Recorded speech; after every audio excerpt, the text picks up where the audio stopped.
This KFAN podcast is sponsored by Builders and Remodelers, exclusive Twin Cities provider of Elements Windows. Get the highest quality windows at unmatchable value. Visit buildersandremodelers.com for more details.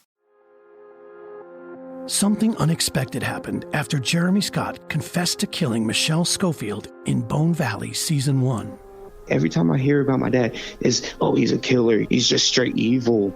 I was becoming the bridge between Jeremy Scott and the son he'd never known. At the end of the day, I'm literally a son of a killer. Listen to new episodes of Bone Valley Season 2 starting April 9th on the iHeartRadio app, Apple Podcasts, or wherever you get your podcasts.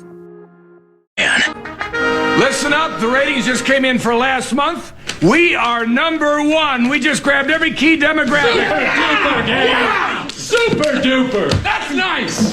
Way to go. Neato, gang. Yes. Boy, that is good news. It is the 8th day of April, 2025. Good morning, everybody. Welcome to the Power Trip Morning Show on a Tuesday. My name is Chris Hockey. Here we are. Johnny Bones, Marnie McGilligan-Elner is coming in, Zacho, Maxo, and, of course, no Sasso today. Cory's here, and a cast of thousands. Lots to get to.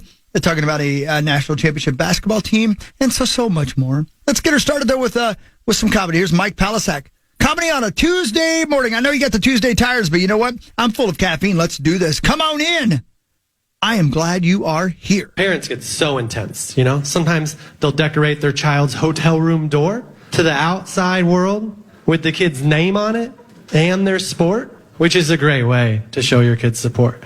And a great way to show strangers where the children are sleeping.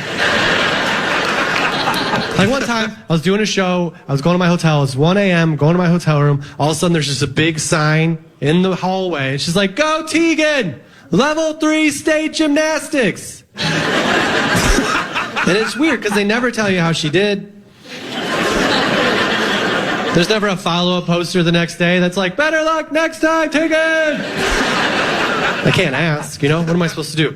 Go up to a girl in the breakfast buffet near the business center / lobby and just be like, "Hey, are you Tegan? How did level 3 go?" Because I don't want to be a stalker, but I was thinking about you last night as I walked past your hotel room door.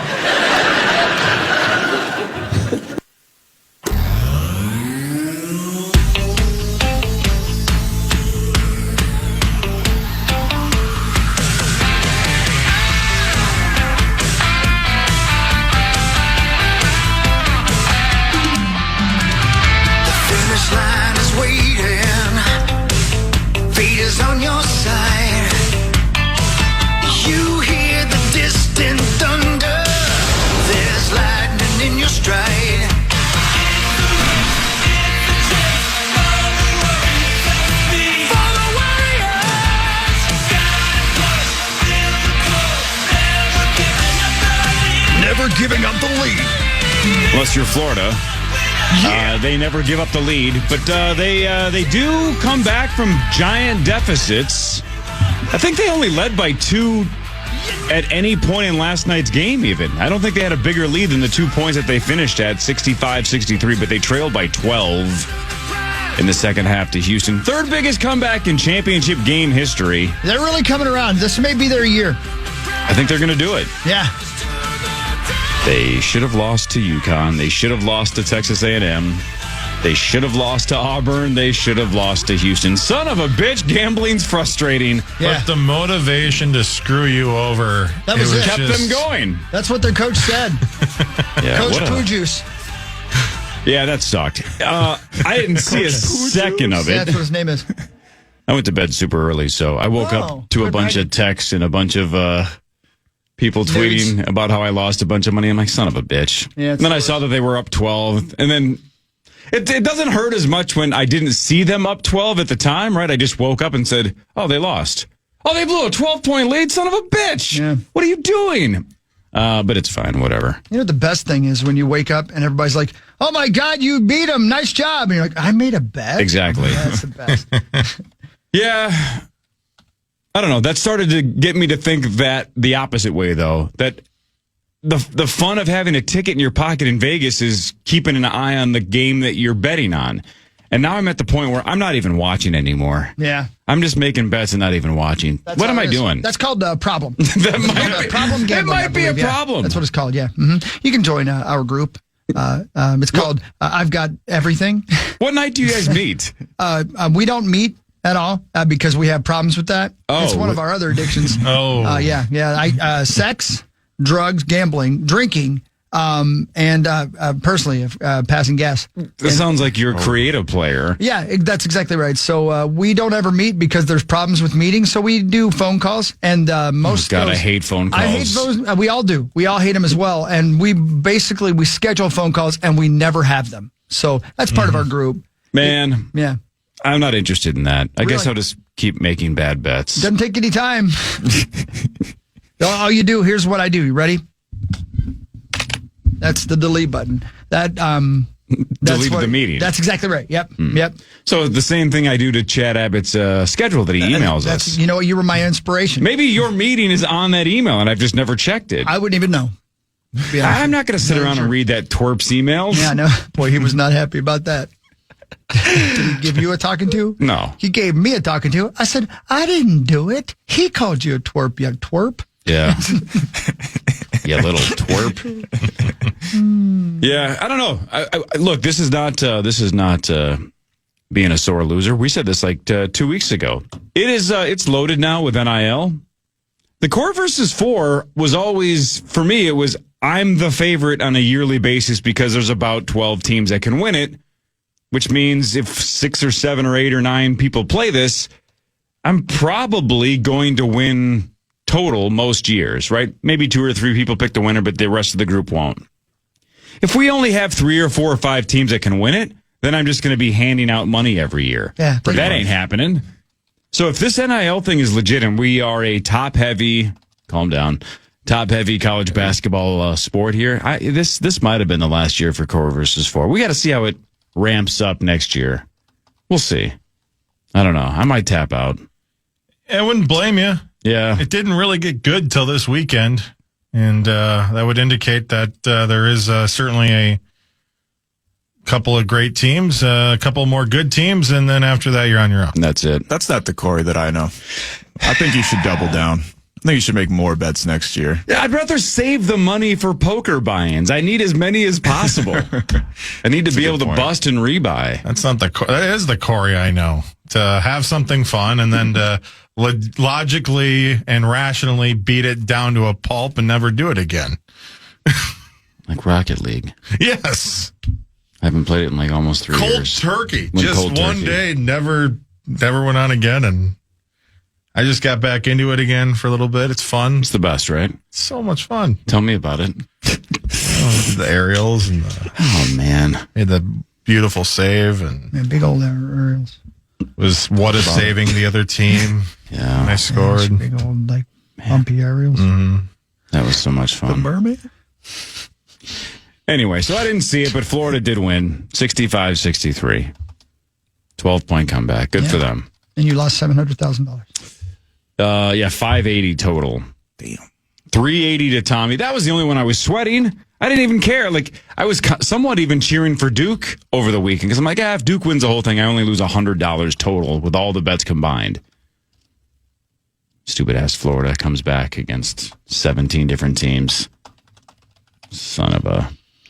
After all, though, you've taken a lot of Tommy's money over the years from Gophers bets, though, haven't you? True, and he's going to owe me $1,000 here in like a couple of years when the Gophers don't win the national title. So you got that going for you. he's Hey, chipping hold on. away. Look what you did. Yeah, I know. That's it. He's always said, "How do I get out of that so Sess doesn't kill me?" Well, you chip away like this. You win a little bit back at a time, and then 4 years from now, whatever it is that he owes me the $1,000, then it won't feel as bad. Although it will in the moment. That's the whole point about gambling is you don't remember your wins. In the moment, the loss hurts the most. Did it hurt, though? I mean, No, because I slept through the whole Yeah. thing. I woke up this morning and I was like, oh, they lost. Okay, whatever. is there something that would hurt you? Yeah. Yeah, tariffs.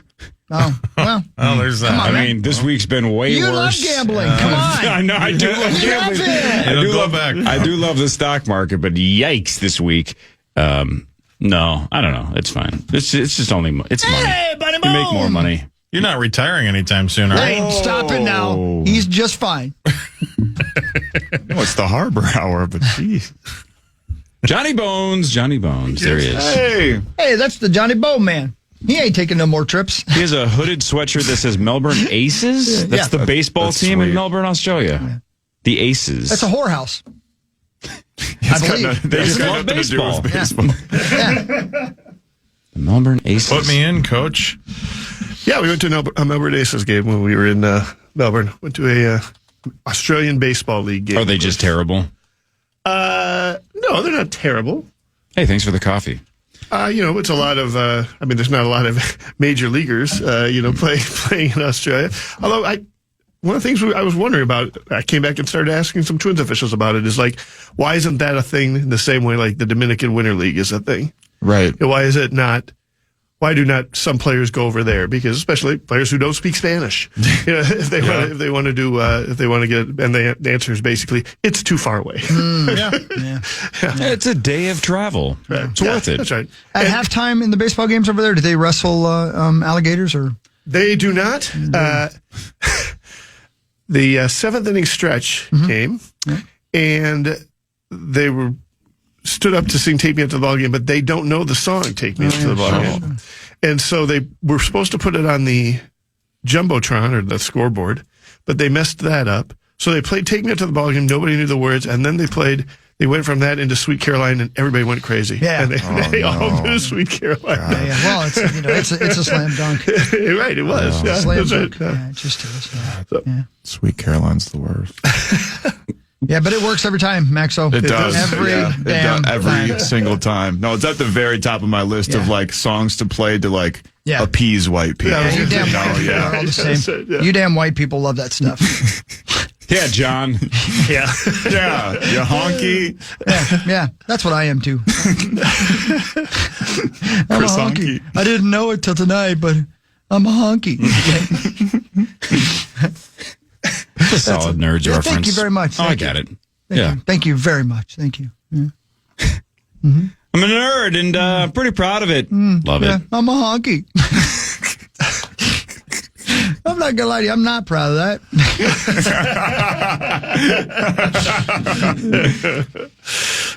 Oh, Johnny Bones. John Bonus is here. Marnie Gellner will be here later. No Sauce today. He's still in Florida. He'll be back tomorrow. Good for him. Yeah, they're probably coming back today, right? Because he's here tomorrow morning for the old golf bet. Yes, the Masters bet. Oh, More money I will lose. Okay. Or win. Are we doing that at 8 o'clock? Yes, sir. All right, I better put on my calendar. Should be a good group again, too. It looks like a big number again. All right. Yeah, I can't afford to. I can't wait to lose more money. Right. Fun, right? Super fun. Yeah. Yeah. Super fun, right? Throw $250 away. Well, why don't you just win or have your golfer hit multiple hole-in-ones? That's true. Yeah, I am pretty sick of the golf bet. I never win it. And sometimes my guy doesn't make the cut. I feel like you guys trick me. I feel like it's none of you actually put money up. You just do this to trick me. It's one big long joke. Oh, that'd be a great bit. It's a great bit. That would be a great bit. Chris pays everyone, and then behind the scenes, we just split it 15 ways. Yeah. We're each making like $15 a tournament. And I feel like you guys, by the way, took me on another bet as well. I'm not gonna lie to you because you guys, I don't think we talked about this on the air, but you guys, we put $1,500 a piece on whether or not Cal was taking Sauce to Florida just to get him killed, eaten by an alligator. And you talked me into taking the yes, and I'm not happy about it because looks like she's not. She's actually down there for a family vacation. Well, there's a reason, though, that if she's going to have him killed, that's not the way to do it because, as we all know, Sauce doesn't swim. Well, that's the truth. So that's where the gators are. You got to have him go take a dip in a pond. But he does what? He does what? He golfs.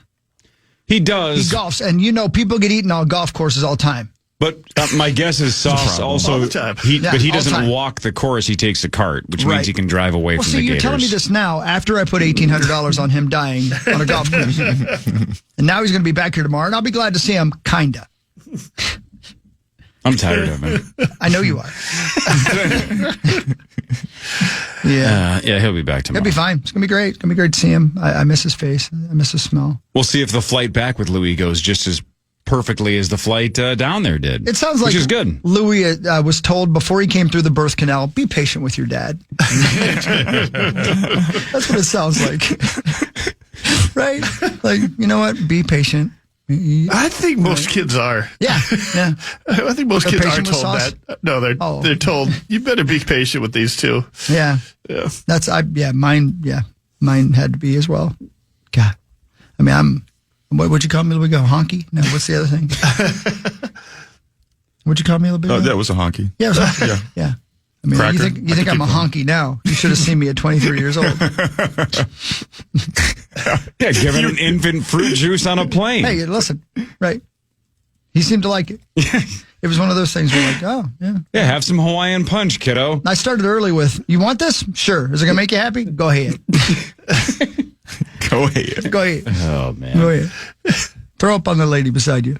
That's pretty odd. Telling him what to do like an impractical joker. Now throw up on that lady. I'm sorry, honey. He doesn't get sarcasm yet. She loved me calling her honey, too. Oh, my. I'm a honky. Listen, sugar. And she told her boyfriend, some honky was in there. Little honky. That should be your new excuse for everything. I'm a honky. This is honky. Here's little honky. All right, when we come back. I got no sleep last night. When we come back, science did something incredible. Your science update. Wowzers. When the Power Trip Morning Show returns after this on the Fan.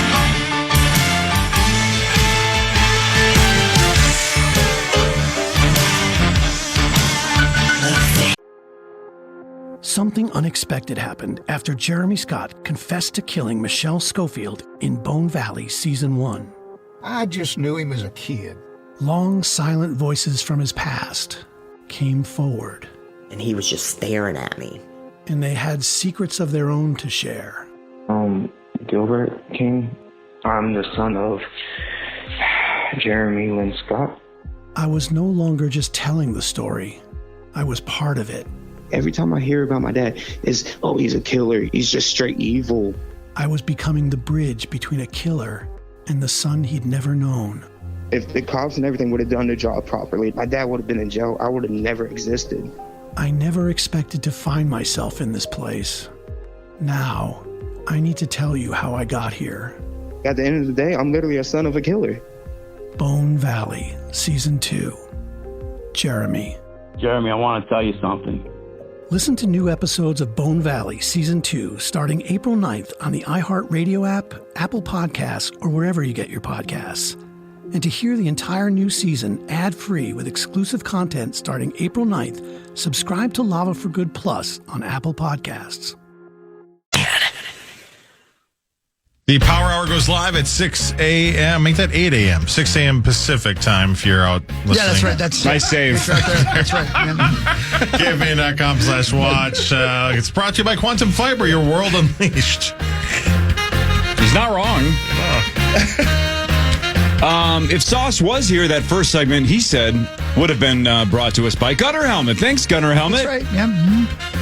I thought they had a really solid segment that they sponsored there. I thought that was really good. You're good. They did something. Mm-hmm. Yeah. I don't think they've been happier in the last couple of days of segments that they've sponsored. Does seem like this week's been strong for them, doesn't it? Yeah, it really does. All right. I mentioned science did something. You guys like science updates? No, I don't think it's good. Fluoride, schmoride. Ladies and gentlemen, can I please have your attention? All right, for years, mainly me, but some of us have been cheering for the return of the woolly mammoth, right? I want to see it. Wait, why? Bring that son of a bitch back. It's the most important thing. Yeah, top priority. Yeah, number one. Right? Then we eventually get a Jurassic Park, but let's start with the mammoth, right, John Bonus? You're shaking your head a little bit. You look concerned. 10 movies. Yeah. Tell us not to do that. You don't want to see the mammoth? I can do without the mammoth. It's going to be the Utah mammoth, right? The old hockey team is going to be the mammoth. Sure. Most likely. Mr. Secretary, what about cancer? What if woolly mammoths are the pathway to a cure for cancer? That makes sense. They do look smart. Yeah, I'm with Cory. Take a number, cancer. So, we'll get to you. According to a Dallas-based biotech company named Colossal Biosciences, Right. They claim they have now successfully de-extincted an animal for the first time. That's right. Whoa. Unfortunately, even though the mammoth is on their list, it is not the mammoth. It's not. No, it's not. It's not. It's the measles. No, that's back too, though. That is back. Okay. Isn't that great? One TV show should jump to your mind immediately if you watch this show, but this company brought back 3 direwolves. Oh, that's right. That's right. If you watched Game of Thrones, you will remember the direwolf. Well, now there are 3 of them. They've been dead for 12,500 years. They have created 3 direwolf pups, just like Thrones. Let's go. By using ancient DNA, cloning, and gene editing technology to alter the genes of a gray wolf, which is the prehistoric direwolf's closest living relative. So the result is essentially a hybrid species similar in appearance to the extinct forerunner. So these are badass looking wolves. Dire just means much bigger, right? They are. It says they are. This seems like a worse idea than the woolly mammoth. Larger in size than gray wolves, had a slightly wider head, thick, light fur, because they're white, right? They're just like snow beasts. They look awesome. And a stronger jaw for biting. God, I can't wait to see this in a cage in a zoo. Well, let them out. See you at Como soon, Dire. Colossal has also been working towards resurrecting the mammoth, the dodo bird, and the Tasmanian tiger since 2021. But the company had previously not publicized its work on the direwolves. Kept this one a secret, and they're like, surprise! Already got 3 of them. Yep. That's awesome. Zach, your hands up. Don't go ask if Hawk would. No. Oh, okay. Now what? Yeah. The money. Now the mammoths and the dodos and the Tasmanian tigers. No. What were we doing with the direwolf? Why did we brought him back? Are we going to re-extinct them? There's a real good chance he's sitting beside a gentleman down on 5th Street later today. Just looking for cash. Yeah, that direwolf will be smoking Fent. Help me feed my direwolf, please. And, somebody going to get pregnant, too, because direwolves are horny. CNN.com has pictures of these things when they're born. These are the cutest goddamn things I've ever seen, John. Look at these pictures of these direwolf pups. Look, they're gorgeous. And look at them running around. Apparently, they have a 2,000-acre site that is monitored and undisclosed. What? That would never hurt a fly. Right.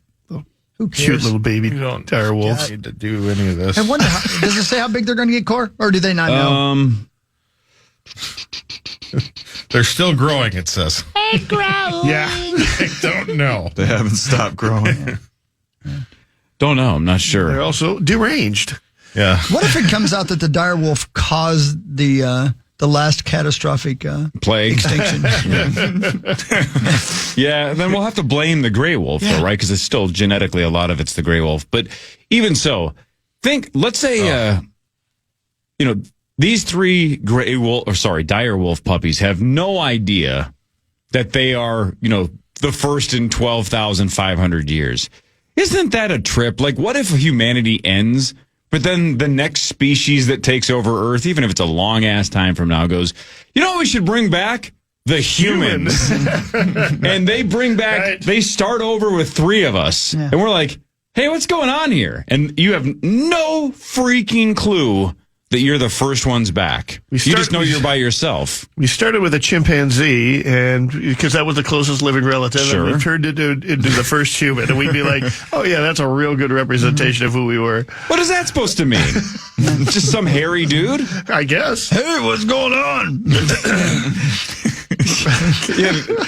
This chimp man hybrid immediately takes his son to Marco Island, Florida. Hey guys.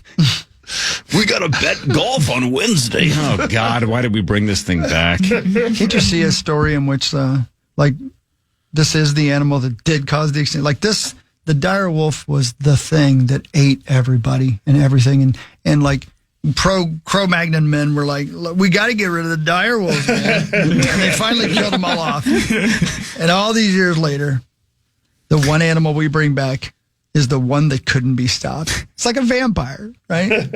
Yeah. They're just in the afterlife screaming like Matthew McConaughey in Interstellar, just banging. No! What are you doing? Don't bring it back, please. You have no idea how hard it was to get rid of this son of a bitch. Check this out. The co-founder of this biotech company says, our team took DNA from a 13,000-year-old tooth and a 72,000-year-old skull. Wow. To make the DireWolf puppies.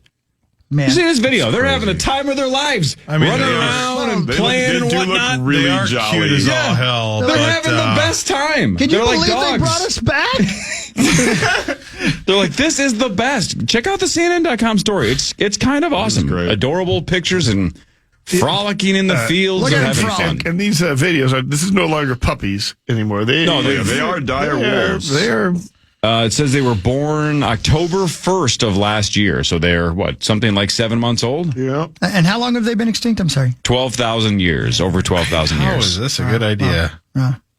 You guys are freaking out. Humans have so many terrible ideas. This is not even close to the from worst. The Time article about this. This is from Time. Nearly 30 years after Dolly the sheep was cloned, the technology still produces problems in cloned animals such as large birth size, organ defects, premature aging, and immune system problems. There's a risk of death. There's a risk of side effects that are severe. There's a lot of suffering involved in that. There are going to be miscarriages. Oh, sorry, PETA. Right. We're trying to figure this out. How do we know those pups are in agony right now? First of all, they are having a blast. Watch the video. What you think? First of all, PETA, I'm a huge fan of the way you disguise yourself as a rock. One of the dumbest scenes in movie history. Hate that part. Yeah. What if? Man, they're cute though. What if there was a reason that the good Lord above made it so humans and direwolves could not exist at the same time? It just feels like we're going out of our way to try and extinct ourselves. Right. You don't have enough predators anymore. AI, let's see. What can we come up with? We definitely overlapped. It was only 12,000 years ago. What if it's like their piss and it's like it turns us all into zombies? This is spitting in the face. I mean, there is that theory. Did they think about direwolf piss turning us into zombies? Think about it. Please call the scientists right now. Gentlemen, have you tasted this piss? That is the cigar scene right there. Oh my God. Oh my God, it's Jason Direwolf. Oh man. Yeah, no, this is Ice Age stuff, right? That's Ice Age is like 10 to 15,000 years ago, right? So these are North American animals, so they were absolutely crossed over with modern day humans. Yeah. So we've seen these things before, and look who came out on top the first time. Us. Do we know how they became extinct?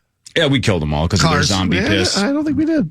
Cigarettes. No, I have no idea. No, it's a great point. I wonder what happened. That is a great question. What killed these guys? It definitely wasn't me. Do they need cold weather? I don't know. Like there was we might be taking care of them with climate change all by ourselves. Maybe that's how it all works. They had nothing to hunt, basically, is what I'm saying. Is that what it says? Here. Yep. Because they killed everything. You know why they had nothing to hunt? Because humans didn't exist yet. That's why. I'll meet you halfway, Core. We can keep making these things, but as soon as they stop being cute, we kill them. Oh my God. Well, the dodo bird's disgusting looking. I can't wait to go to Hardee's for the direwolf burger.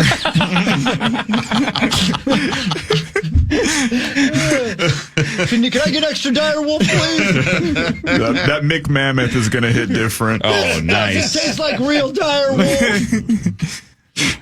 Man. Where is this taking place? The company's based out of Dallas, but I'm not exactly sure. I mean, could we become the direwolves instead of the timberwolves? Oh my God, yes. Man.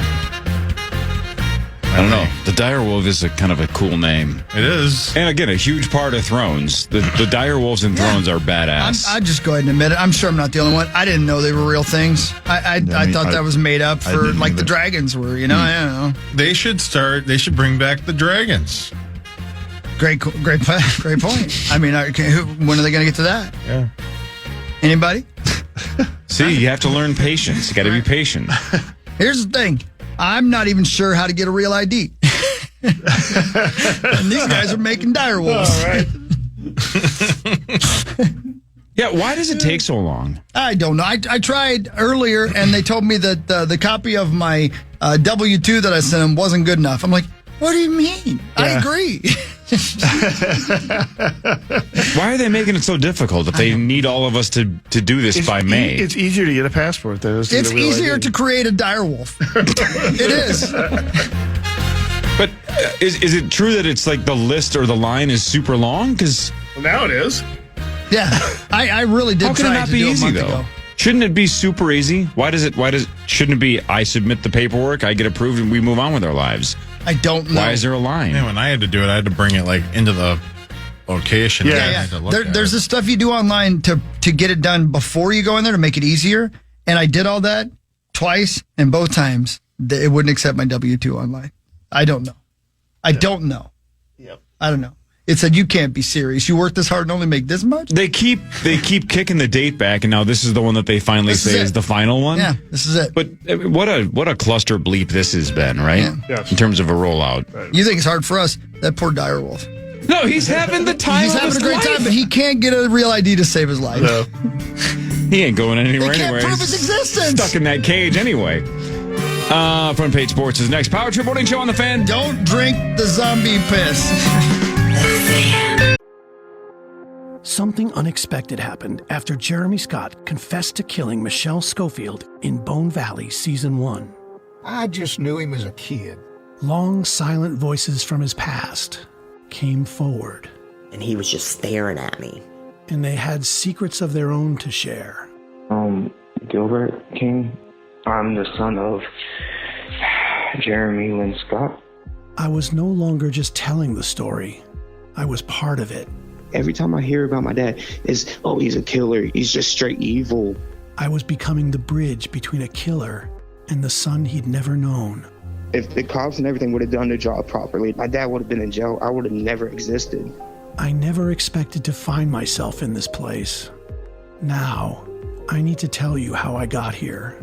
At the end of the day, I'm literally a son of a killer. Bone Valley, Season 2. Jeremy. Jeremy, I want to tell you something. Listen to new episodes of Bone Valley Season 2 starting April 9th on the iHeartRadio app, Apple Podcasts, or wherever you get your podcasts.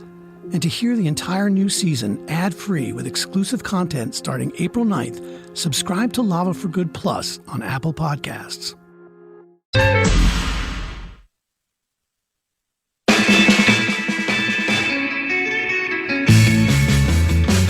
Starting Monday, April 14th, KFAN has 9 chances to win $1,000 every weekday with Pay Your Bills, powered by BigDeck.com. That's every hour, 9 a.m. through 5 p.m., starting Monday, April 14th. Listen for the keyword, then enter it at KFAN.com for your chance to win. It's like $1 an hour. Well said, Zacho. Yeah, you did. Yep. You did good. All right, let's do some sports because there's some things that I want to discuss specifically with John Bonus. Sports, presented by Holiday Station Stores. Holiday Station Stores, limited time, 3 monsters for just $7. I got the blue one today, the old Ultra Blue Hawaiian. I don't even know what flavor it is. It just tastes like blue. It tastes like blue But Hawaiian. it's super good. It's one of the new ones. It's awesome. But you can get 3 for $7 at Holiday, just like I did. All right, national title this, national title that. But let's start with the Twins because you're here, John. Sure. The Twins lost to the Royals 4-2. They are now 3-7. Carlos Correa 0 for 4. He's batting 111. Buxton 0 for 4. He's hitting 189. Simeon Woods Richardson went 5 2/3, 8 hits, 4 runs, 4 walks, 6 strikeouts, gave up a home run. Look it up on your phone. The Royals are now 5-5, and Rocco got ejected for arguing a pitch clock violation. Yeah.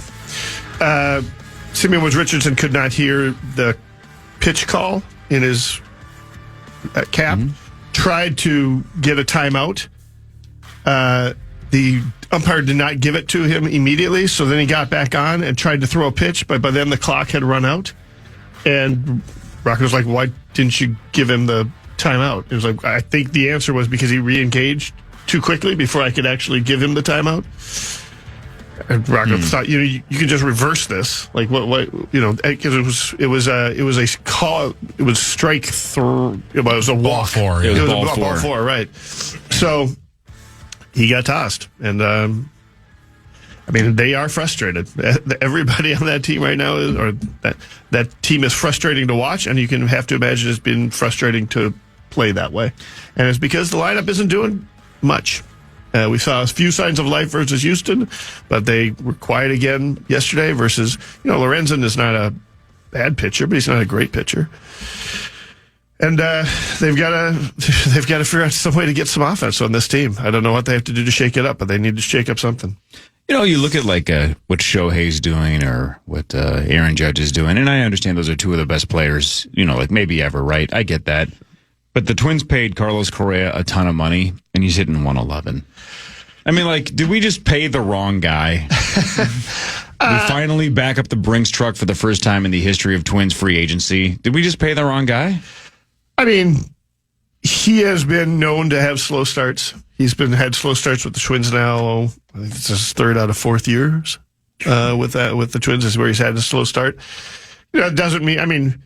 I'm more concerned about him remaining healthy for the full 6 months of a season than a slow start. I'm not that concerned that this is going to be a long-term problem with him. The truth is that he looks like he's having. It looks like he's having good at bats, and it looks like he's getting pretty unlucky. The batting average the sort of expected batting average, which is sort of like if you hit the ball here this hard, etc., you should get this kind of result. Is that he's hitting like 260. Something like that, 270. So he's just been hitting it right at a lot of people. That doesn't mean that he's perfect. It just means that he's certainly been unlucky. But the bigger problem is that it's not just him. It's that the whole team is collectively hitting 199. It's bad. We would say, we just had the Gleam of the Geek Patreon podcast yesterday. We'd pull up a player. We'd be like, yeah, this guy. He's only hitting 183. How terrible is that? And we're like, well, it's not that bad actually compared to the rest of the team. Right. The rest of the team's hitting 199. He's bringing down the average a little bit, and it's like that with everybody. So they've got to figure this out. Our biggest concern about this team was the lineup, and the lineup and it was based on bad results in August and September. And what we're seeing is a lot of that same thing in April. If you want to worry about something, that's what I'd worry about, is that this team is more like the April-September Twins we saw than the April through July Twins. It wasn't just injuries. Yuck. Yeah, it was tough to watch. Yeah. It's been tough to watch. It's tough because, we got to the bottom of the order as they were mounting a comeback in the top of the ninth, down 2 runs. And I'm dreading it if they get to the top of the order because we know what's ahead. So hopefully they can. Yeah, I would have liked to see what could happen if Julian would have gotten on base there. And then we get Wallner up in that spot because Wallner has been stinging the baseball on a regular basis. But yeah, he's pretty much Castro, to a lesser extent, Bader have been pretty much the only guys doing anything in that lineup so far. So the Twins have had 3 home games, Johnny Bones, right, against the Houston Astros. 36,700, then 16,000, then 14,600. Yep. Is that concerning? Is that I don't know. How do you take those 3 numbers? We talked about it a little bit also on Gleeman and the Geek. Aaron takes a look at it, and I'll say this. Games 2 and Game 3 of the season are almost always some of your lowest attended games because people tend to go to the home opener. Right. Right. Now, the home opener did not sell out. I don't know that it sold out last year. It was probably 2/3, 3/4, maybe 4/5 full. 75% full, let's say. And I think of a more concern is that, the attendance is down a little bit. And it was pretty nice weather on Saturday and Sunday. You sit in the sun in Target Field, you could be wearing a T-shirt. You sit down that third base line. Attendance is a lagging indicator of how your team is doing. Every year, when a team is doing really well, you'll get a column every year in one of the newspapers that says, how come people aren't showing up for this team when they're, playing either first place in the division? And the answer is because you sell 80% of your tickets before opening day. That's why. Your tickets, your attendance next year is based on how you did the year before. That's the way it works. And so, you don't see a huge boost in attendance the year that you're really good, and you don't see a huge decrease the year that you're really bad. Well, they came off of a really bad year. Like, this team had an all-time high worth of enthusiasm after the 2023 playoff run. Ownership didn't invest in the team. Well, they still got pretty decent attendance last year. Ownership, again, did not really invest in the team, then put up the team for sale. Then they also weren't on television, so you couldn't watch them. Then they fell apart in August and September. Yeah, you might expect attendance to be down a little bit at the beginning of this year. So, I don't know if it's a concern, because I think they internally didn't expect huge results in terms of attendance this year. But, I mean, this team, this organization is treading water right now, and it's going to be treading water until the poll ads sell it. That's it. And there's no news on that. No, I mean, we have received no news that I've heard of about this. Ishbia dropped out, a year or a month plus ago at this point. What we heard was, 30 to 60 days. We're going to have, some clarification on what's next on it. What we also heard like a couple weeks ago is that at least a couple of other ownership groups have met the threshold for being able to buy the team, and the threshold being seemingly $1.5 billion, because at least one team was turned down, or one ownership group was turned down for that amount. So, I would think that it's advancing. Now, how quickly it advances, and, you've got to go through an incredible vetting process with Major League Baseball, which Ishbias might not have had to do because they had already done it as part of minority owners of the White Sox in the past. But, I would expect an update sometime in the next month or so, but it's not gonna help the 2025 season. But would the events this week affect that at all, you think? The tariffs and such? Stock market maybe. Are we just going to be tied to the poll ads until? Well, don't they still want to be in control? Is that was reported as well? There was certainly some indication that some of the poll ads would like to retain the Minnesota Twins, or retain some role with the Minnesota Twins. Right? That I don't see that happening. I would be shocked if that comes out there. Now, I suppose as part of that, you could do something like, the one half of the Pohlad family could buy out the other half of the Pohlad family. But my theory on this, and it's mostly speculative, is that they're motivated sellers, and we got some evidence to that when we found out they have $425 million worth of loans against the Minnesota Twins. I don't think those $425 million worth of loans came from losses from the Minnesota Twins. They came from losses of their commercial real estate that they're dealing with. Right? Thank you for your honesty. And when you have to pay off those things, you need liquid cash. And we've seen this Pohlad sell several different other businesses before they got to the Minnesota Twins. And you can't sell those commercial real estate properties because you're underwater on them. So you don't actually, get cash out of the deal. You just go further into debt. So why don't they just bet like $425 million on the Dodgers to win the World Series? Yeah, are we sure Joe didn't lose his money in a Joe versus foe kind of March Madness bet? This is the worst episode of Succession ever. Or is it? I don't have any proof that is what's going on, but there's enough.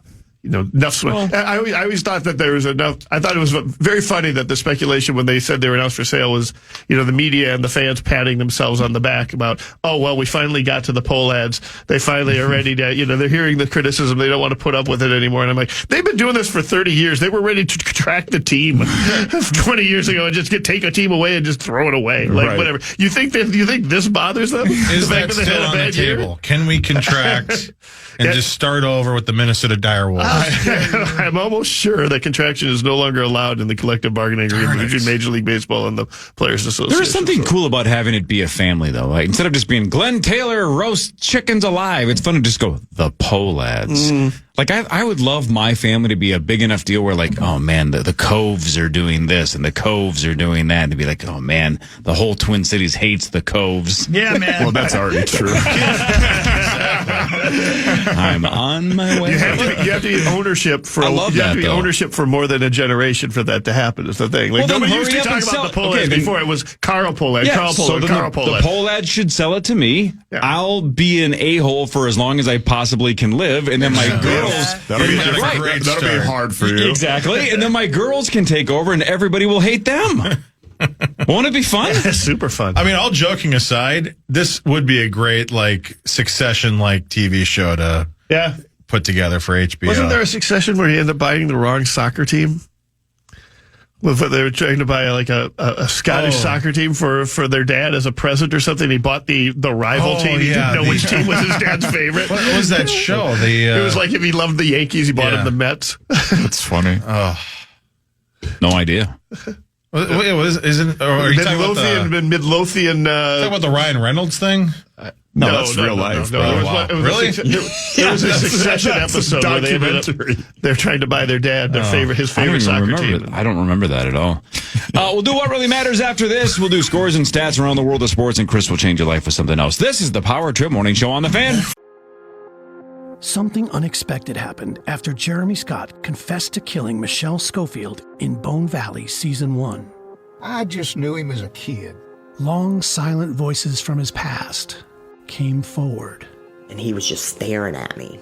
and they had secrets of their own to share. Gilbert King. I'm the son of Jeremy Lynn Scott. I was no longer just telling the story. I was part of it. Every time I hear about my dad, it's, oh, he's a killer. He's just straight evil. I was becoming the bridge between a killer and the son he'd never known. If the cops and everything would have done their job properly, my dad would have been in jail. I would have never existed. I never expected to find myself in this place. Now, I need to tell you how I got here. At the end of the day, I'm literally a son of a killer. Bone Valley, Season 2. Jeremy. Jeremy, I want to tell you something.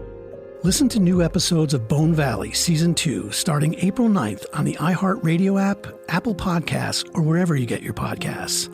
And to hear the entire new season ad-free with exclusive content starting April 9th, subscribe to Lava for Good Plus on Apple Podcasts.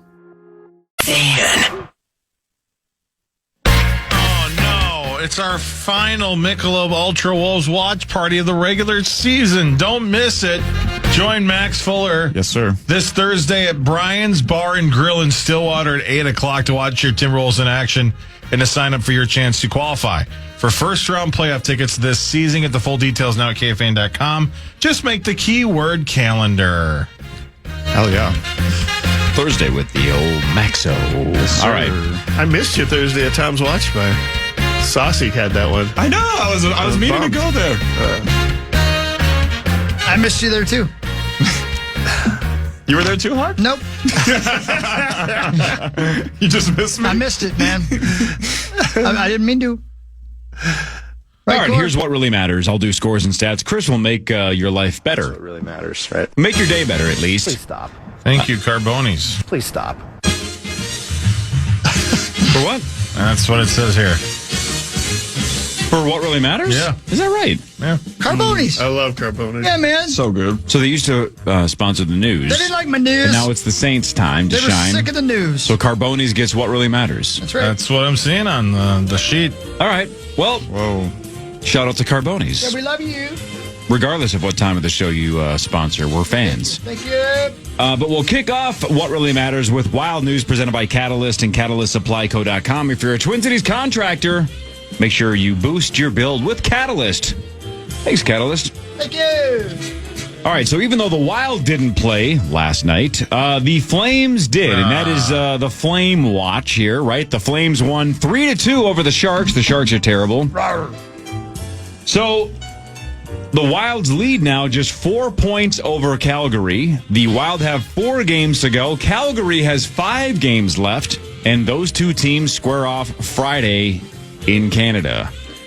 So, look, the Wild have a couple of games against absolute garbage, right? A couple of should be guaranteed wins if you want to be taken seriously. But Calgary just keeps looming. Zacho, just quite not enough to lock this thing. It's obviously with a 4-point lead with 4 games to go, you're feeling pretty good. Yep. Except that we can't win.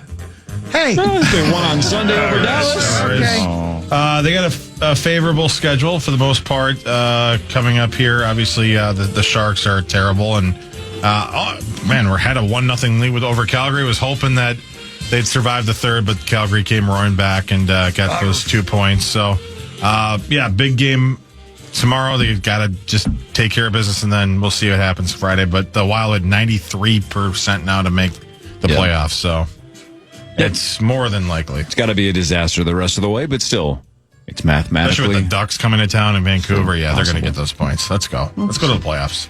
What really matters, though, is this. Ladies and gentlemen, he could walk and talk the day he was born. He founded one of the world's major religions. He achieved enlightenment.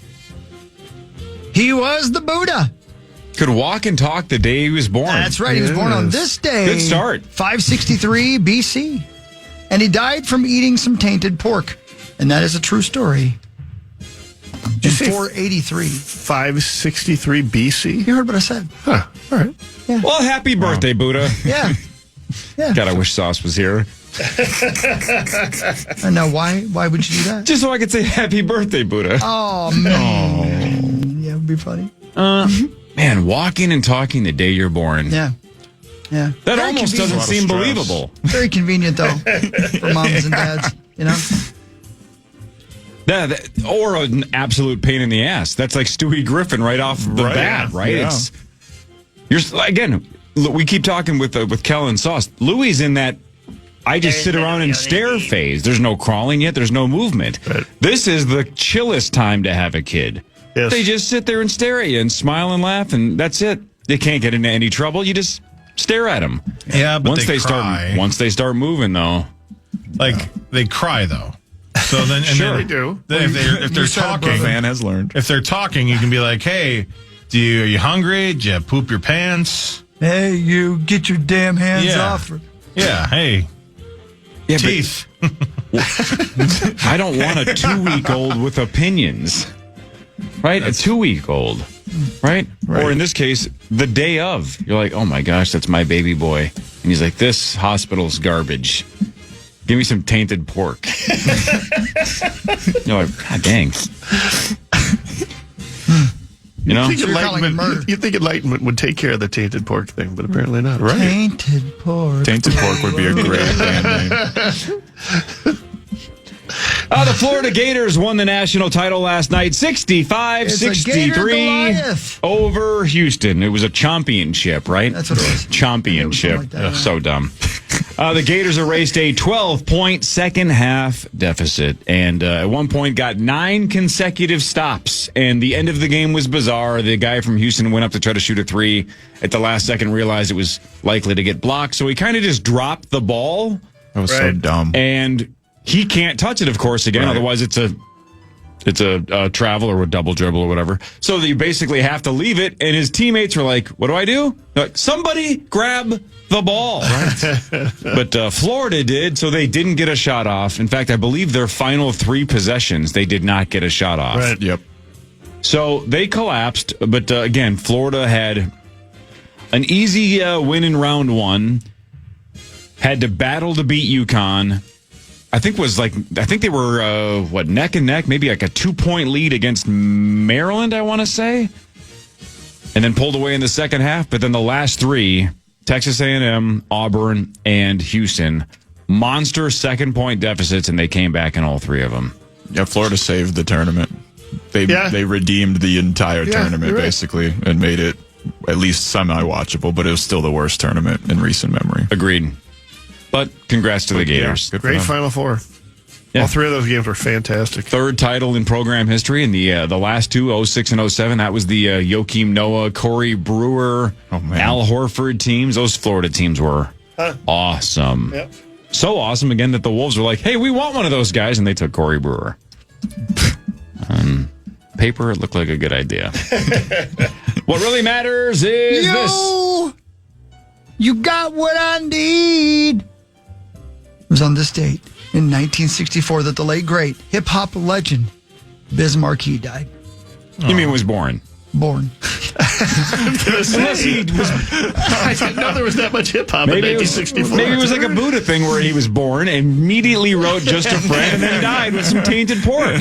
Yeah, he was born on this day, died in 2021. Yeah. Won the Oscar for his role in Men in Black. He did, sure.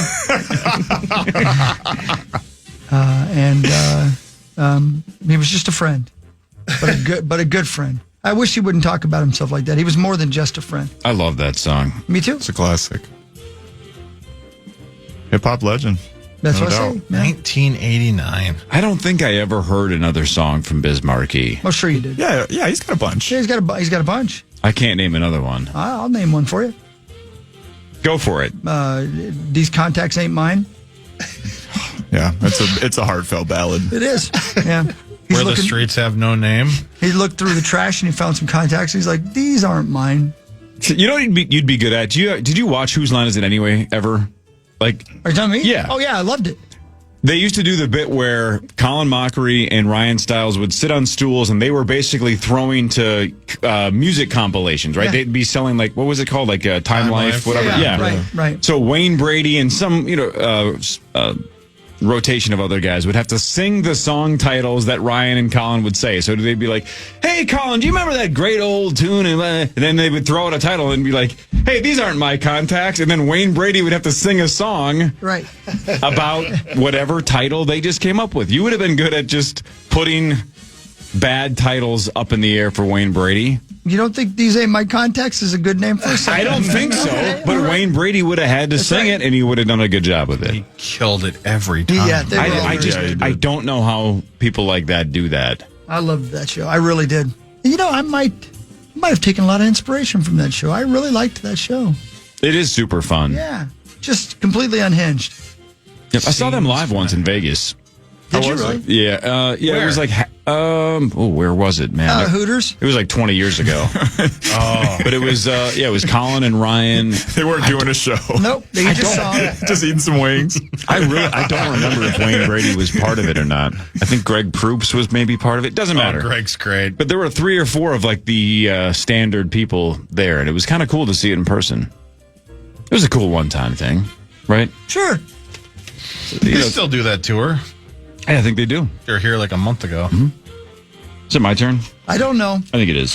The Wolves are at the Drunken Scotties tonight at 7 o'clock. The Wolves have won 5 straight. They have 4 games left. They are 46-32, but so is everybody else in the West. Crazy. The Clippers, the Warriors, the Wolves, and the Grizzlies are all 46-32. So we can sit here and talk about tiebreakers and what seed we are and what seed we aren't, but it doesn't matter because when there's that many teams piled up, there's too many schedules to juggle. The point is those teams all have 4 games to go, and right now there's a 4-way tie from 5 to 8.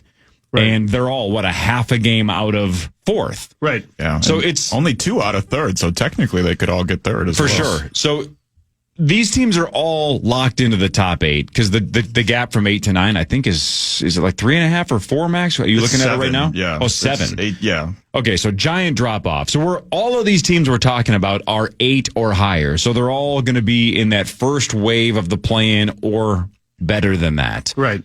And Phoenix is falling off the face of the earth. They're not even going to make the freaking play-in. Right. I think the play-in, pretty much the playoff teams / play-in teams are locked in. It's just the order. So it's the play-in is what, Sacramento, and who's the other team? Dallas. In Dallas, who has nothing left. So nothing. I feel so good about the Wolves being in the postseason. Yeah. Because even if they get stuck at 7 or 8 and have to do the play-in tournament, I can't see them losing to whoever they play in round 1 and then losing again to either Sacramento or Dallas. No doubt. That would be pretty bad to go 0-2 against those 2 teams, whatever 2 teams they end up facing. So I think we're going to get in, but can we just lock in like the 4 or 5 or 6 and not worry about the stupid play-in bit? Well, and the schedule's pretty favorable, right? Well, they got Milwaukee first, but Milwaukee doesn't have anything to play. But Milwaukee doesn't have anything to play for. Then they face the Grizzlies, who's one of these other teams that they're playing. Yep, and then it's the cakewalk. Then you have Brooklyn and then the Jazz. Yeah. So those last 2 should be guarantees. Can we please have a cakewalk? I love cakewalks. Oh. Ice cream cakewalks. Hey, Cory. Yes, sir. Can you remind me, have we taken the bottom of the hour break yet? No, we're supposed to do that now. Okay. I Yeah. remember. Let's do more of What Really Matters after this. Then Marnie Gellner joins in about 20 minutes. This is the Power Trip. Something unexpected happened after Jeremy Scott confessed to killing Michelle Schofield in Bone Valley Season 1. I just knew him as a kid. Long, silent voices from his past came forward. And he was just staring at me. And they had secrets of their own to share. Gilbert King. I'm the son of Jeremy Lynn Scott. I was no longer just telling the story. I was part of it. Every time I hear about my dad, it's, oh, he's a killer. He's just straight evil. I was becoming the bridge between a killer and the son he'd never known. If the cops and everything would have done their job properly, my dad would have been in jail. I would have never existed. I never expected to find myself in this place. Now, I need to tell you how I got here. At the end of the day, I'm literally a son of a killer. Bone Valley, Season 2. Jeremy. Jeremy, I want to tell you something. Listen to new episodes of Bone Valley Season 2 starting April 9th on the iHeartRadio app, Apple Podcasts, or wherever you get your podcasts.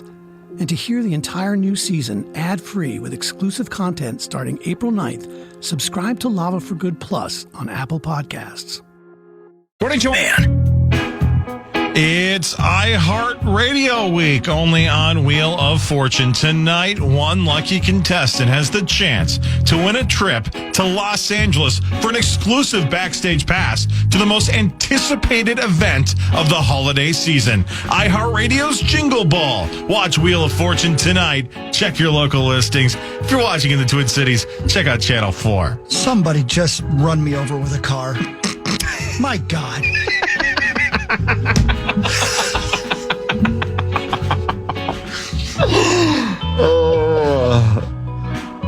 Welcome back to the Power Trip Morning Show. Almost just spit out my coffee. Bum, bum, bum, bum. Let's do more radio. Bum, bum, bum, More bum, iHeartRadio. bum, bum, bum, bum, bum. I love Wheel of Fortune. You guys know that? I love Wheel of Fortune. Love it. And iHeartRadio. Love it. I love Wheel of Fortune.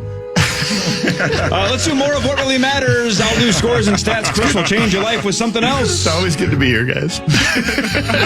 Yeah, you are the devil on our shoulder. It's Masters Week. We'll bet on it tomorrow. We love the Masters. It's super fun. Tiger Woods and his design firm are going to design a new 9-hole short course in Augusta, Georgia. Augusta National hopes to open the Patch, whatever the hell that means, to the public around next year's Masters. And the Loop at the Patch is this Tiger Woods thing, so it's part of this other course, but it's a 9-hole short course. So whatever. They're going to have a 9-hole short So it's course. for people like me? I don't know, maybe. I ain't real tall. I wonder if they just like, hey, Tiger, 9 holes. And he's like, in. Yeah, he's like, been there. That sounds like Friday night. Yeah. Bring it on. So it's a Friday night at Perkins for me. I was going to say, we're going to Chili's. All right. All overboard jokes aside, wouldn't it be fun to design a mini golf course? Please stop. I thought you were going to say, wouldn't it be fun to have a bunch of affairs? Yeah, just 9 holes.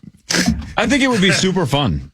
Have you been to Can Wonderland? I have. It's amazing. It's so cool. But like, I can't even imagine. I wouldn't even know where to begin with all that. Yeah, stuff you don't have to get that Put the elaborate. holes in the ground. It doesn't have to be Okay, I that guess that's a good elaborate. start. That's why I started. That place is legit art, right? Some of the holes are artistic. It doesn't have to be that creative. Yeah. It'd just be fun to come up with a course. Just stay with me here for a minute. Let's mix pornography Go on. with mini golf. Okay, how does that work? I mean, I have an idea. Yeah. Each hole. But stay with me. Each hole. Oh boy. Can I show you? Yeah. No, please don't. I know what you're going to say. Yeah. Okay, I get it. Yeah, I get it. Yeah. Oh, laying down. I get it. Yeah. All right, so when does the power hour start? in this adult-themed mini golf course, And there's the final hole. If I didn't have my headphones on, I'm sorry I interrupted you. No, all good. I want to go with my concept. Please stay with me.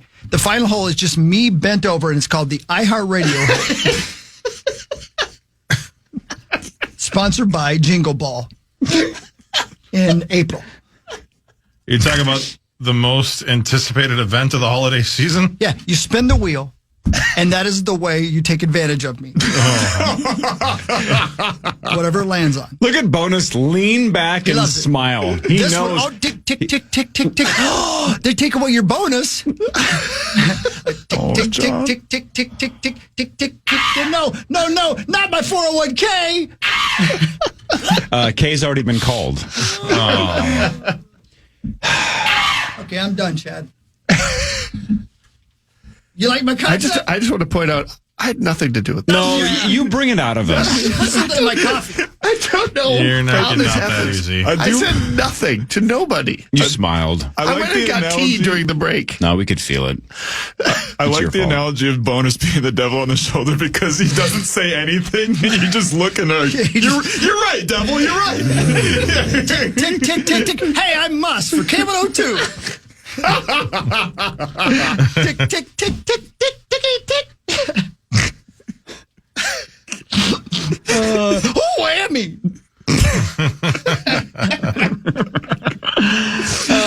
What really matters, though, is this. See, I like it's fun. Tick, tick, tick, tick. You're not doing enough.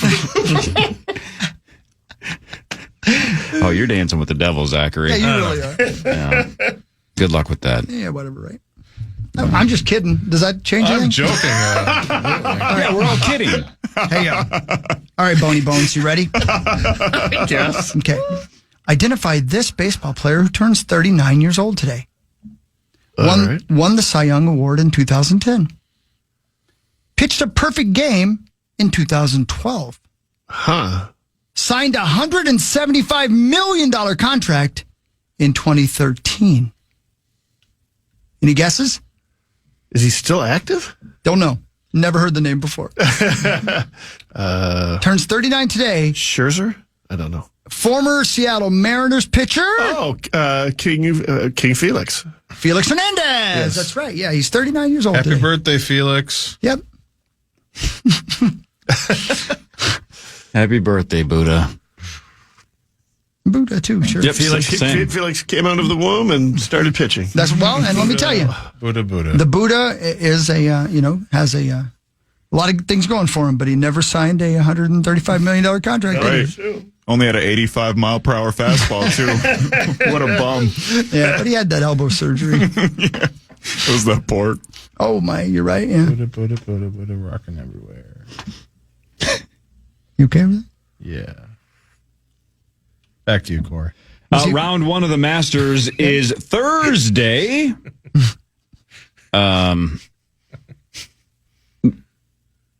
You're very good at this, Zachary. You're very clever. I'm going to miss you next week when Sauce is back. I'm going to miss you. You're clever. Matt, round one is Thursday. So, again, we bet on it tomorrow at 8 o'clock, but round one is Thursday, as it always is. What's the weather supposed to be like in Georgia? Anybody look this week? Probably warm and muggy. Weather. Probably a tornado on the horizon. Oh, speaking of golf betting. Oh, God. Because this state is stupid, and we're dragging our stupid asses trying to get sports betting legalized, right? We're going to be dead last. Right. Everybody's passing us. It's okay. There's like 97 states that already have it, and we don't. That just means you get to keep your house for a little longer. True. Zacho, are you willing to be a drug mule and drive across the border if we collectively all throw you some cash to drive down and place a bet? A gambling mule. A gambling mule, but he's also a drug mule. Okay, gotcha. He's willing to keister any drugs we need as well. But, He'll keister about 'cause anything. I don't want my betting slips keistered. Yeah. I kind of do. The only thing that throws a wrench into this Don't put a wrench in No, there. you definitely don't want to keep Oh, my that. God. is the wild 7 o'clock game tomorrow night. Mm-hmm. So, Tick, tick, tick, tick, tick. but Wouldn't it be nice, though, if we didn't even have to think about this and we could just place Yeah, a it bet would be legally nice. You got a like problem. an adult? You got a problem. Man, golf betting is the best. It really is. But I don't want just one golfer that I get in the Power Trip bet tomorrow. You got to have like 5 or 6 horses. Absolutely. Yeah. Well, let me know. I'll think about it. Let me winks. What really matters, though, is this. Born on this day in 1946, this baseball player is one of 2 Baseball Hall of Famers to die of Lou Gehrig's disease? Oh. Ooh. One of them, of course, was Lou Gehrig. Yeah, right. Who was the other? 1946. Born in 1946, died in 1999. Great nickname and a fantastic mustache. I do not know. Ooh, is it good? Wally? Is it the Rolly Fingers? Raleigh Fingers? His real name was Jim Hunter. Oh, Catfish. Catfish Hunter, that's right. Died in 1999, born on this day in 1946. Did not realize he was one of the only other Baseball Hall of Famer who died of Lou Gehrig's disease. Okay. Oh. Man, seems like they were born on a different planet, right? When it's that long ago. Zacho and I were talking about this yesterday off the air that, my dad was born in 1938, and I'm like, I can't imagine living before TV. Like, what did people do? And then I realized, Maxo and Zacho, basically, give or take, you guys have been alive the entire time the internet has been here. So you didn't grow up without the internet, correct? No, I mean, it started when we were very young. I don't remember the internet being like a prominent part of my life till I was in like 5th grade. Same. But it was here. I'm just saying, when you were born in the mid-90s, that's when it hit us. CDs. But it wasn't like, well, I do remember the pre-internet world. Yeah. For sure. I remember learning about Google. We kind of grew up as the internet grew up. I remember not having a phone in my house. Right. Oh, wow. So I talked to my dad about that yesterday. I'm like, hey, Zacho and I were talking about how awful it would be to live without a television. I'm like, what the hell did you people do? And he said he remembered listening to Joe Louis fights on the radio with his dad. That's so and cool. you would just sit around the radio and listen to a show. And I go, that sounds awful. People knew, and even I will say we knew, Johnny Bones and I, and maybe even you, Cor, we knew how to be bored. Yeah. We really did. Yeah. We knew how to take care of ourselves. We knew how to deal with boredom, inactivity. We knew how to profit from it, if you know what I mean. And, to rest. And what happened to that for us? The phones. No, but I mean, you and I, can you do that anymore? No, I don't know that I can do that anymore. No, I can't. But, just like the DireWolf, we had to adapt and then die. That's it. That part of me dead. Yeah. But imagine how uncomfortable, and I agree with what you're saying, John. I'm the same way now. Imagine how uncomfortable these kids are with the inactivity we used to have to deal with on a daily basis as kids. But I think that's also, I think if you talk to generation after generation after generation, it's been the same. Right? I mean, it's not just our generation to the younger generation. It's also the older generation to us, to us. I would agree. I would say the gap is quite a bit larger. I think that's probably true. Probably. Yeah. Well, I mean, change is happening faster. Yeah. That's the way the speed of change is. That's right. Yep. It's crazy right now. So my dad said, because Maxo, you're a boxing fan. You probably knew this. I didn't know this. That Joe Louis had this like bum of the month club. Yep. Where he would just beat the hell out of somebody once a month instead of fighting once every 2 or 3 years like title fights are now sometimes. Oh, speaking of bums. He would just beat up a bum once a month. Can you imagine? So here's my dad, I don't know, 7 years old, sitting around the old radio with his dad listening to a Joe Louis bum of the month fight. And he's like, man, I cannot wait for Joe Louis to whoop this guy's ass. And then like in between rounds, it's like, hey, check out the next Joe Louis Bum of the Month fight for your chance to win a trip to Jingle Ball in December. My dad's like, what are they doing? I just want to listen to Joe Louis fights. It's April. It's April. That's like 7 bum fights from now. For a while, what are they doing? Every person that Mike Tyson felt like he was just fighting a bum because he was so much better than everybody else. Right. Yeah. Man, that was the good old days, though. Yeah. God, he would just whoop that ass. Just annihilate guys. I've said before, I'll say it again. There haven't been many athletes in my lifetime that were dominant and you loved it. But Mike Tyson, Michael Jordan, and Tiger were those three. Yeah. Muhammad Ali. That's a little before my time. I don't remember being a huge Muhammad Ali fan. But I wanted to see Mike Tyson whoop an ass. I wanted to see Michael Jordan win a ring. I wanted to see Tiger Woods win another major. So this is a hardcore sports question, but stay with me for a second. Right? Phelps was that way too. Everybody liked watching Phelps dominate. Mm-hmm. I think, was it you? I think Matt or Zach and Hawk, I think you've both said this, that like Max Verstappen is ruining racing, though, right? Because everybody's tired of him winning. Yeah, he sucks. Right? Yeah, and it's starting to. Not weird how come that around a happens. little bit. Yeah, but I wonder what it is about. Like I don't know. when Phelps dominates, we all want to see him break every record and win everything. Usain Bolt, same way. It's like shatter every record possible. Then once in a while, somebody like Verstappen comes around and you're going, he wins every race. This is lame. Yeah. It was the same way with Floyd Mayweather for a long time. When that also Max Verstappen and Floyd Mayweather specifically, it's more a personality thing. Well, I was gonna say, is it charisma? Yeah, I think it's that because maybe it is. 95% of the people watching a Floyd fight were hate watching. Maybe so, but can you think of an identifier that would a commonality between Mike Tyson and Michael Jordan? I can't. You know what I mean? Like, I liked Michael Tyson because he scared me. Right. Yeah, I call him Michael because he scares me. And I liked Michael Jordan because he was better than everybody else. He looked like he was having the time of his life. Yeah. I don't know.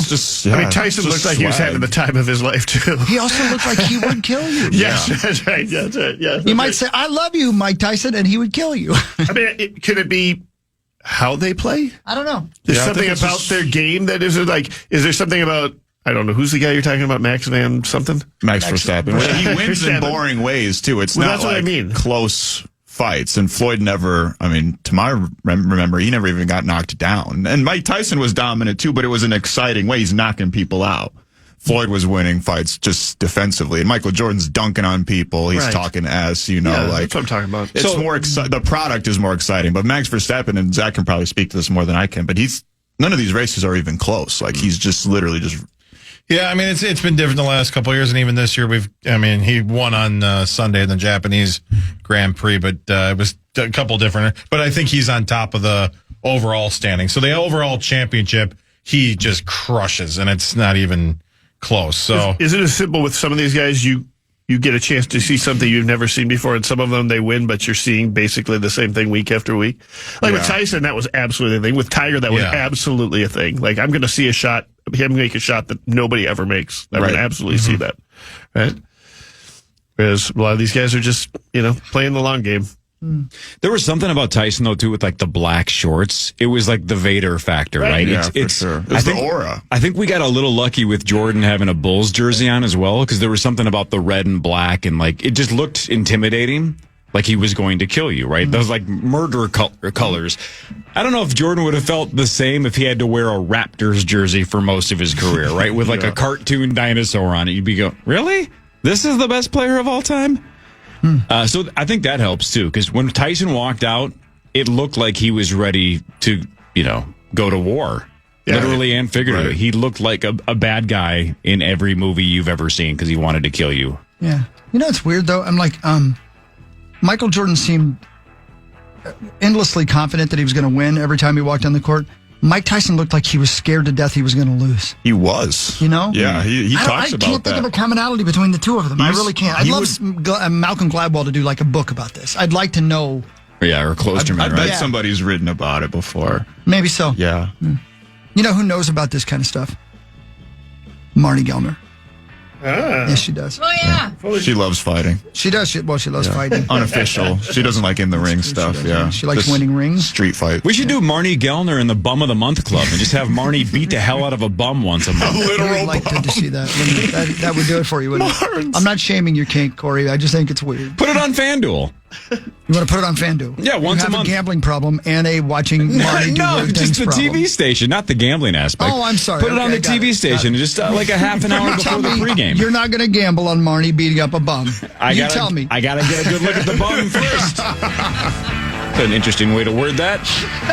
The news turn around, Marnie. The news is next. Something unexpected happened after Jeremy Scott confessed to killing Michelle Schofield in Bone Valley Season 1. Every time I hear about my dad, he's a killer. He's just straight evil. I was becoming the bridge between Jeremy Scott and the son he'd never known. At the end of the day, I'm literally a son of a killer. Listen to new episodes of Bone Valley Season 2 starting April 9th on the iHeartRadio app, Apple Podcasts, or wherever you get your podcasts.